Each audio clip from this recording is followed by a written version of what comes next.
in his house. No one even had a clue about it. Yes, one of the other teachers that was very close to him, he understood the situation by looking at what was happening in the house. No one mentioned it. The family members won't mention it. I'm talking in this day and age. The other teacher finds out, and he knows if I would go and give him something, he may not accept it, and he will pretend as if he has everything. So he used to go there nighttime and put some money in the envelope and just throw it in the mailbox and just come back. So the one who's receiving it doesn't know where he's receiving it from, and the other person is putting it there. He just goes nighttime, he puts it, no one knows about it. Since I was involved in the whole situation, I knew the whole thing, but no one, even other people around us at that time, they didn't know. We are talking in this day and age.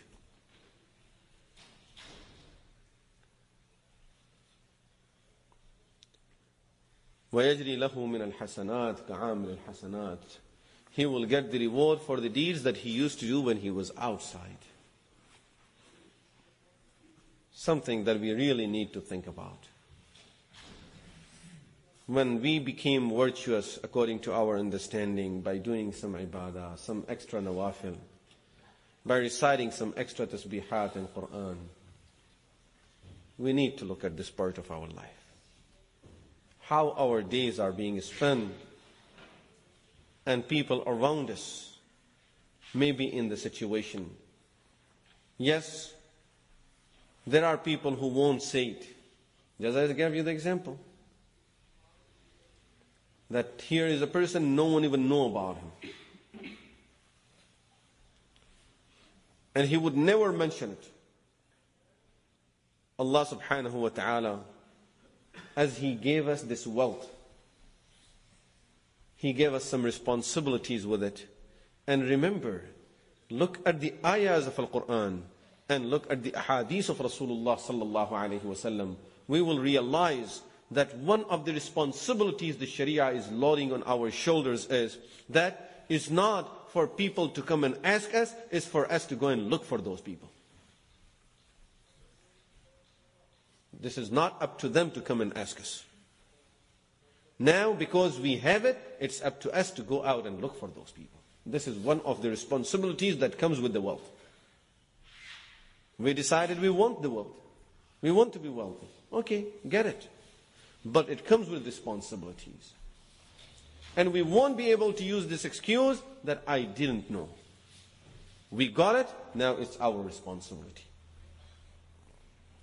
A person gets the citizenship of the country, he can't say, oh, I didn't know that I have to follow these rules of the country. You applied for the citizenship. You got the citizenship, you got to follow these rules. Now you go to the court and say, no, I wasn't aware that I have to follow this. No, it's not acceptable. You decided you wanted to be a citizen, you got it. Now, following the rules, you have to find out what are the rules that you have to follow.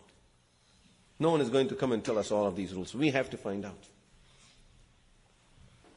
We decided that we would like to have a driver's license. Okay, we got it.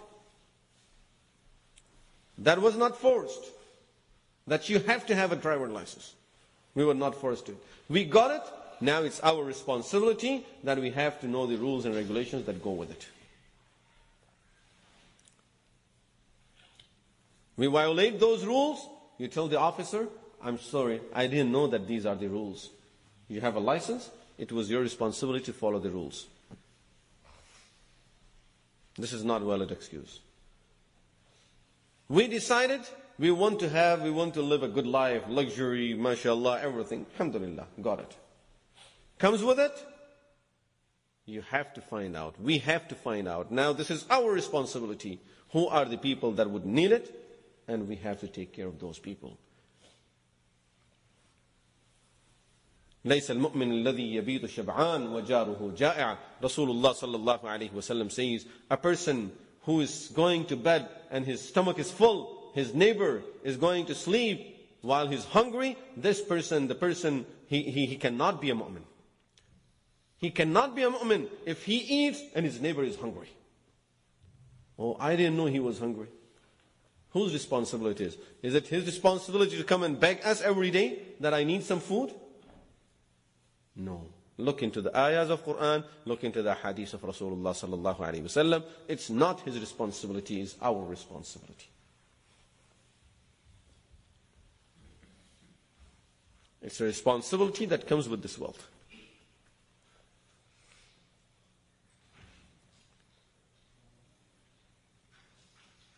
As I said, when we look at the life of Sahaba Ridwanullahi alayhim ajma'een, Tabi'een, Tabi'een, and the scholars of the Ummah, and throughout the history we look at their lives, there was always these type of things where they're doing some good things, where they are helping others, where they are benefiting others. They are taking care of the needy people. Today we are behaving as really there is no one in need in the world. I'm the most needy person with everything that Allah has given me, still I'm the most needy person in the world. If anyone has something to give, please come and give it to me.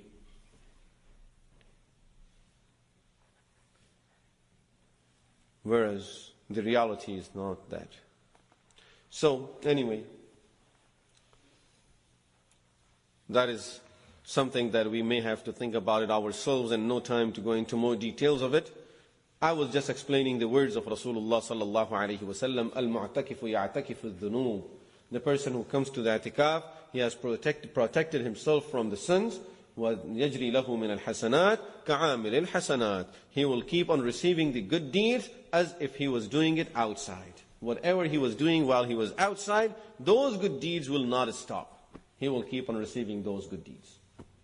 So he was helping others, he was helping some people, some needy people. He's not able to do that. He will get that reward because he is now in the house of Allah subhanahu wa ta'ala.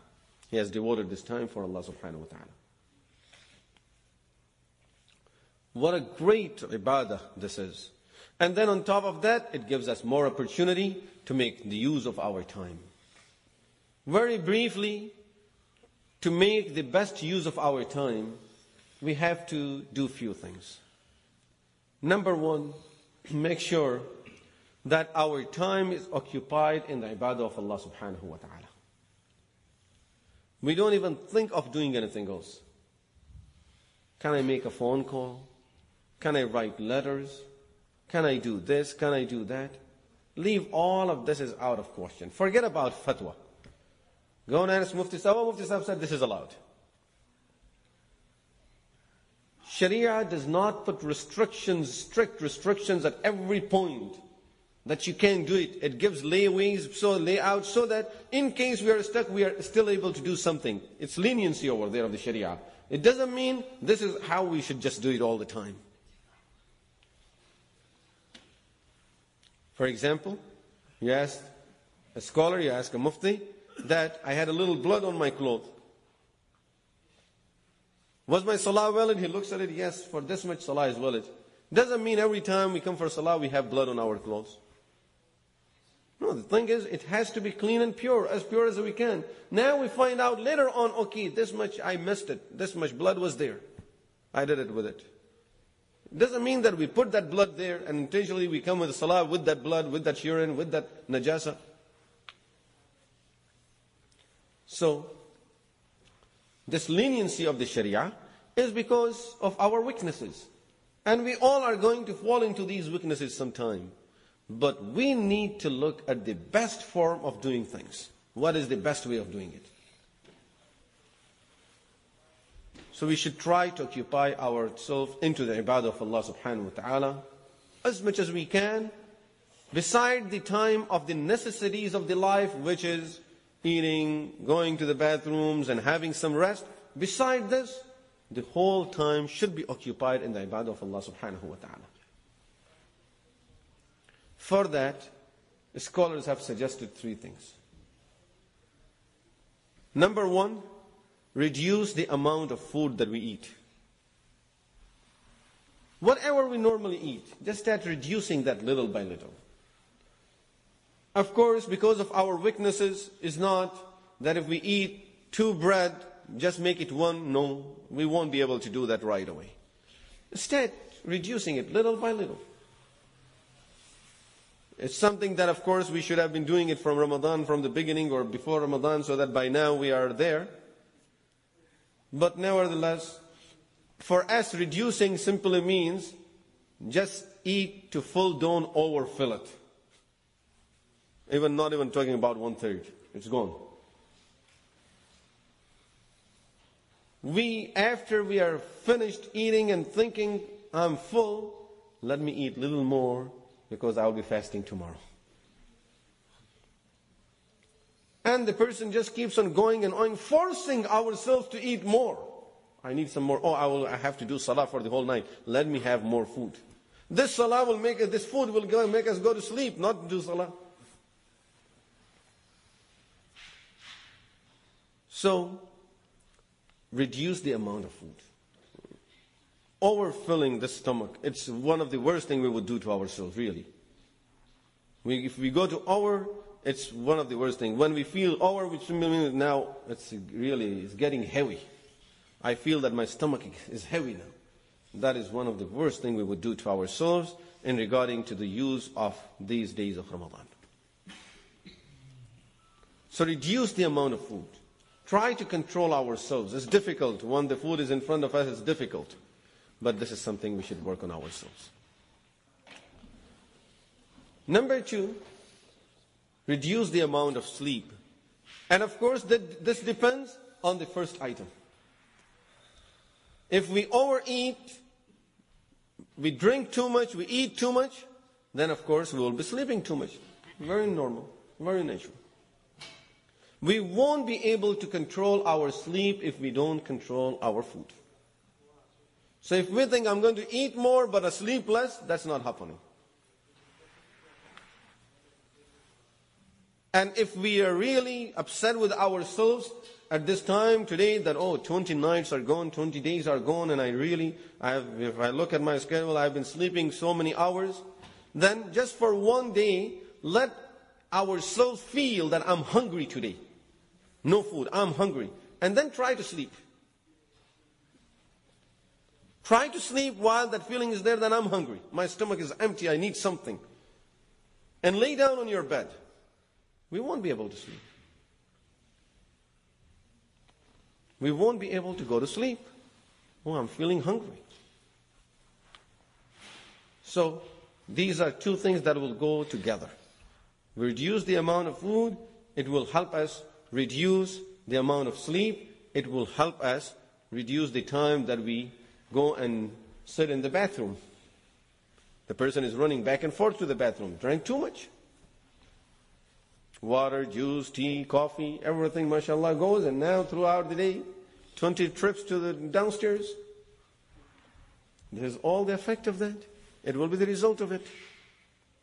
Imam Suyuti rahmatullahi alayhi, he used to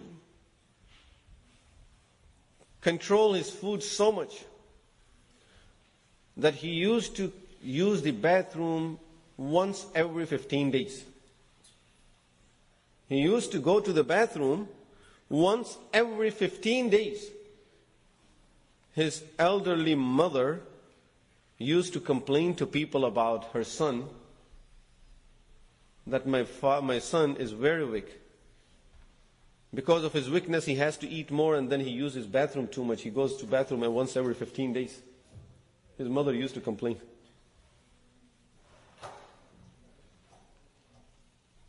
That he uses the bathroom too much. He goes to bathroom once every 15 days. Of course, if we know Imam Suyuti and we look at the statement of the mother, we will realize that he became what he was because of that mother.